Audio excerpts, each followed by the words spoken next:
बिस्मिल्लाहिर्रहमानिर्रहीम। अस्सलामु अलैकुम। क्या आप भी नमाज़ पढ़ते हैं पर आपका ध्यान कहीं और रहता है?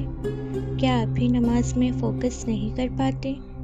अगर आप भी पूरे फोकस के साथ नमाज अदा करना चाहते हैं तो वीडियो को एंड तक ज़रूर देखिए।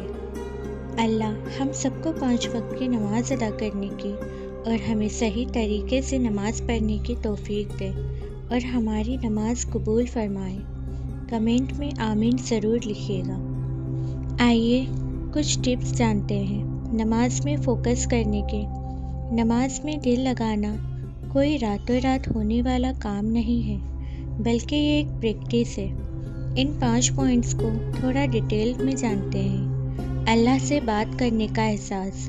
हम अक्सर नमाज को एक ड्यूटी समझकर जल्दी जल्दी ख़त्म करने की कोशिश करते हैं। इसके बजाय ये सोचें कि जब आप अल्हम्दुलिल्लाह कहते हैं तो अल्लाह उसका जवाब देता है। नमाज एक मीटिंग मुलाकात है।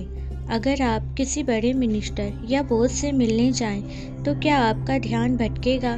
हरगिज़ नहीं। तो अल्लाह जो सबका मालिक है उसके सामने खड़े होते वक्त ये एहसास जगाए कि वो आपको देख रहा है। नमाज से पहले का बफर टाइम।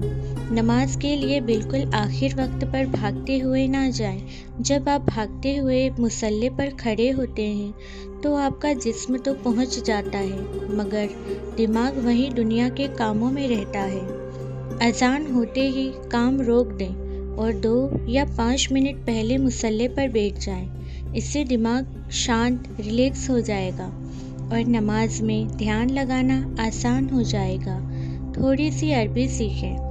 हम नमाज में जो पढ़ते हैं वो हमारी ज़ुबान नहीं है, इसलिए दिमाग कहीं और निकल जाता है। कम से कम सना सुब्हानकल्लाहुम्मा, सूरह फातिहा और रुकू सजदा की तस्बीह का मतलब सीख लें। जब आपको पता होगा कि आप सुबहान रब्बियल अज़ीम कहकर अल्लाह की बड़ाई कर रहे हैं तो आपका दिल खुद ब खुद उस बात पर रुक जाएगा। फोकस की एक टेक्निक।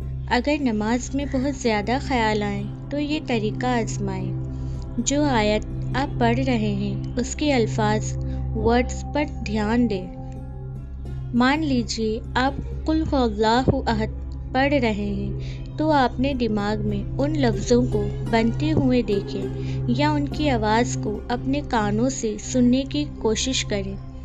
जब कान अपनी ही धीमी आवाज़ सुनने लगते हैं तो बाहर के ख्याल कम हो जाते हैं। नमाज के बाद की दुआ।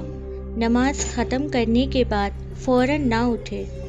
थोड़ी देर बैठ कर अल्लाह से कहें, या अल्लाह मेरी नमाज जैसी भी थी इसे कबूल फरमा और अगली नमाज इससे बेहतर पढ़ने की तौफीक दे। आमीन। कमेंट में आमीन ज़रूर लिखें। जब आप हर नमाज के बाद बेहतरी की दुआ करेंगे तो हर अगले वक्त आपको पहले से ज़्यादा सुकून देगा। एक छोटा सा मशवरा। शैतान हमेशा नमाज में नए नए ख्याल लाता है ताकि आप मायूस होकर नमाज छोड़ दें, लेकिन याद रखें ख्याल का आना बुरा नहीं है, ख्याल में खो जाना बुरा है। जैसे ही याद आए बस वापस ध्यान नमाज पर लाएं। उम्मीद है आपको ये वीडियो पसंद आई होगी। इसे अपने दोस्तों में भी शेयर करें और इसी तरह की और इस्लामिक मालूमात के लिए मेरे चैनल को सब्सक्राइब करें। वीडियो को लाइक और कमेंट ज़रूर करें। अस्सलामु अलैकुम।